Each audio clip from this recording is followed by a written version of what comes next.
안녕하세요. 지금부터 귀금속 가공 기능사 해설 강의를 시작하겠습니다.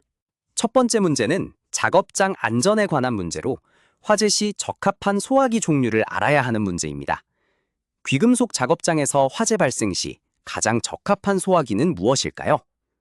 여기서 정답은 3번 분말 소화기입니다.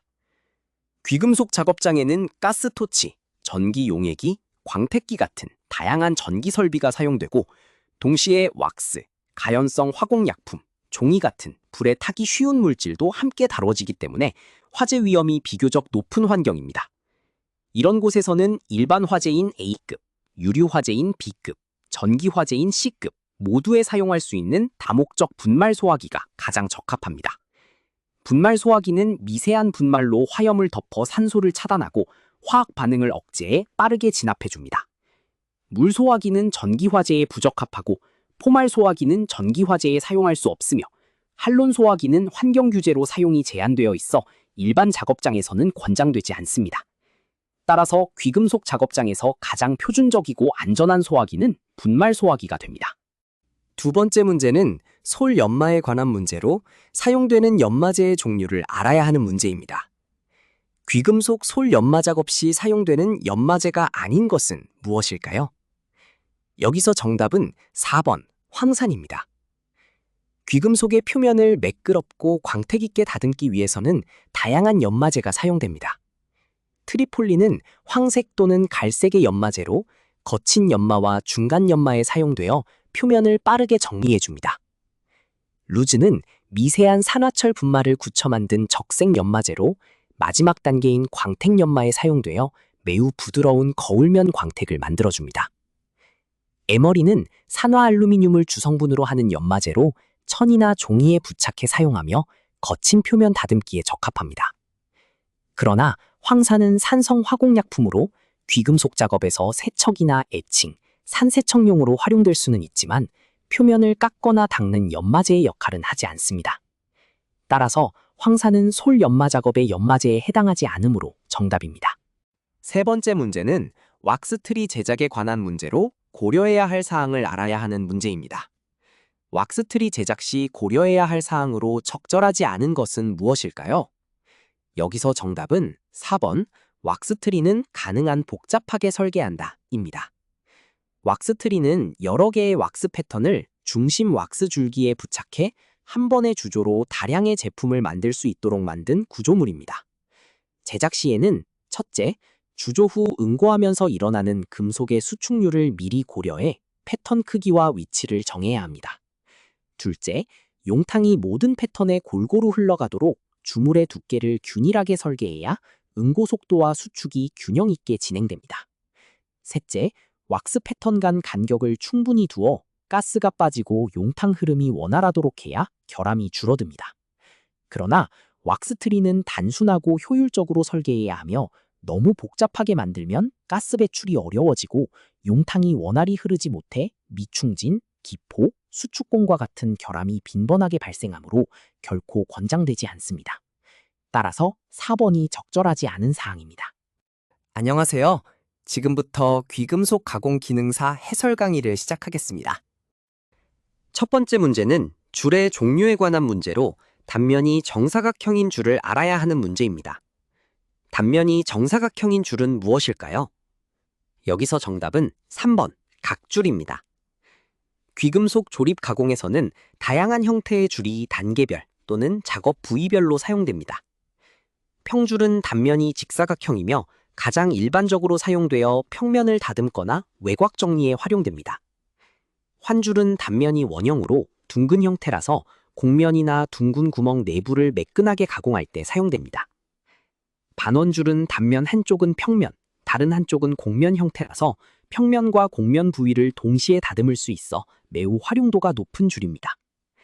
그중 각줄은 단면이 정사각형 형태로 가공된 줄이며 직각으로 만나는 모서리, 좁은 사각홈, 정밀한 모서리 가공에 효과적입니다. 사각 단면이라 내면 모두 줄질이 가능해 작업 효율이 좋습니다. 따라서 단면이 정사각형 모양의 줄로 분류되는 것은 각줄이며 정답은 3번이 됩니다. 두 번째 문제는 왁스 카빙에 관한 문제로 가장 단단한 왁스를 알아야 하는 문제입니다. 가장 단단하고 조각하기 어려운 왁스는 무엇일까요? 여기서 정답은 1번 파이로왁스입니다. 왁스 카빙에 사용되는 왁스는 종류에 따라 경도와 가공성이 매우 다릅니다.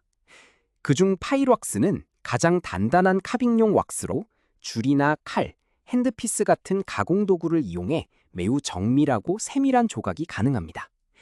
매우 견고하기 때문에 가공이 다소 어렵지만 그만큼 미세한 디테일과 날카로운 모서리, 정밀한 형태를 정확하게 표현할 수 있어 고급 주얼리 디자인의 원형을 만드는 데 적합합니다. 한편 링왁스는 미리 반지 형태로 가공된 카빙용 왁스로 적당한 경도를 가지며 시트왁스는 얇은 판 형태로 손쉽게 굽힐 수 있도록 만들어진 부드러운 왁스이고 인젝션 왁스는 사출용으로 비교적 무른 편입니다. 따라서 단단함과 정밀 조각의 어려움이 가장 큰 왁스는 파이로왁스이며 그만큼 숙련된 기술이 필요하므로 정답은 1번이 됩니다.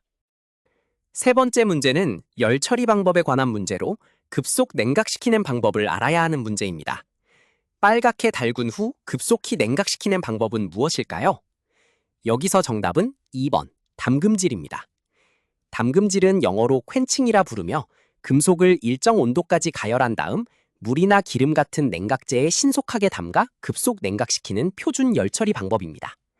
가열된 금속이 빠르게 냉각되면 결정 구조가 정상적으로 변태할 시간이 없어 매우 단단한 마르텐사이트 조직이 형성되며 그 결과 경도와 강도가 크게 증가합니다. 그래서 절삭공구, 금형, 일부 정밀 부품에 자주 적용됩니다. 그러나 동시에 잔류 응력과 취성이 커지므로 일반적으로 담금질 후에는 뜨임을 추가로 진행해 인성을 회복시키는 것이 표준 절차입니다.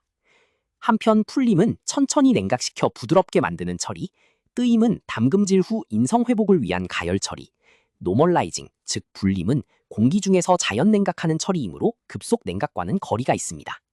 따라서 빨갛게 달군 후 급속 냉각시키는 표준 방법은 담금질이며 정답은 2번입니다. 안녕하세요. 지금부터 귀금속 가공기능사 해설 강의를 시작하겠습니다. 첫 번째 문제는 은의 특성에 관한 문제로 옳지 않은 설명을 알아야 하는 문제입니다. 은의 특성으로 옳지 않은 것은 무엇일까요? 여기서 정답은 2번, 산화에 강하여 변색이 잘 되지 않는다입니다. 은은 매우 우수한 물리적 성질을 가진 귀금속으로 첫째, 모든 금속 가운데 열 전도율이 가장 높아 열을 매우 효율적으로 전달합니다. 둘째, 우수한 연성과 전성을 가져 매우 가는 와이어와 매우 얇은 박판으로 만들 수 있어 다양한 가공이 가능합니다. 셋째, 빛을 매우 잘 반사하는 성질이 있어 거울이나 반사판 등의 코팅 재료로 사용되며 그 자체로 매우 아름다운 백색 광택을 가집니다. 그러나 은은 산화에 강한 금속이 아니라 오히려 매우 약한 편입니다. 공기 중에 황성분이나 황화수소가스와 쉽게 반응해 표면에 검은 황화은 막이 형성되며 이것이 우리가 흔히 보는 은의 변색 현상입니다. 그래서 은 제품을 보관할 때는 황성분을 차단하는 봉투나 진공 보관이 필요하고 정기적인 광택 작업으로 변색을 제거해 주어야 합니다. 따라서 산화에 강하다는 설명은 옳지 않습니다. 두 번째 문제는 하드솔더에 관한 문제로 그 특징을 알아야 하는 문제입니다. 하드솔더의 특징으로 옳은 것은 무엇일까요? 여기서 정답은 2번, 높은 온도에서 용해된다입니다. 귀금속댐 작업에 사용되는 솔더는 작업 온도와 강도에 따라 하드솔더, 미디엄 솔더, 이지 솔더로 구분됩니다. 그중 하드솔더는 가장 높은 용융 온도에서 녹는 솔더로 융점이 약 800도 이상에 이르며 솔더 자체의 강도와 내구성도 매우 우수합니다. 그래서 큰 힘을 받거나 일상에서 많이 사용되는 부품의 첫 번째 결합 단계에 주로 사용됩니다. 또한 하드솔더로 먼저 결합한 다음 그보다 낮은 온도의 미디엄과 이지솔더로 다른 부위를 차례로 결합하면 이미 결합된 부분이 다시 녹는 것을 방지할 수 있습니다. 미디엄 솔더는 약 700도, 이지솔더는 약 600도 정도에서 녹아 단계적 작업이 가능합니다. 따라서 1번 낮은 온도, 3번 임시 고정, 4번 강도 약함은 모두 잘못된 설명이며 가장 정확한 특징은 높은 온도에서 용해되고 강도가 우수하다는 점이므로 정답은 2번이 됩니다. 세 번째 문제는 보석 특성에 관한 문제로 광학적 특성이 아닌 것을 알아야 하는 문제입니다. 보석의 광학적 특성이 아닌 것은 무엇일까요? 여기서 정답은 4번 경도입니다. 보석의 특성은 일반적으로 광학적 특성, 물리적 특성, 화학적 특성으로 분류됩니다. 광학적 특성에는 빛이 보석을 통과하거나 반사할 때 보이는 다양한 현상이 포함되는데, 굴절률은 빛이 보석에 들어갈 때 꺾이는 정도를 나타내는 매우 중요한 광학적 특성입니다. 분산도는 보석이 빛을 다양한 색으로 분산시키는 능력으로 다이아몬드의 화려한 광채를 만들어내는 핵심 요소입니다. 다색성은 결정의 보는 방향에 따라 다른 색상이 나타나는 현상으로 광학 특성에 속합니다. 그 외에도 광택, 색상, 투명도, 형광, 채터런시, 플레이 오브 컬러 등이 모두 광학적 특성에 해당합니다. 그러나 경도는 보석의 단단함을 나타내는 물리적 특성으로 빛과는 직접적 관련이 없습니다. 모스 경도, 비커스 경도, 누프 경도 등 다양한 측정 방식이 있지만 모두 물리적 특성으로 분류됩니다. 따라서 광학적 특성에 해당하지 않는 것은 경도이며 정답은 4번이 됩니다.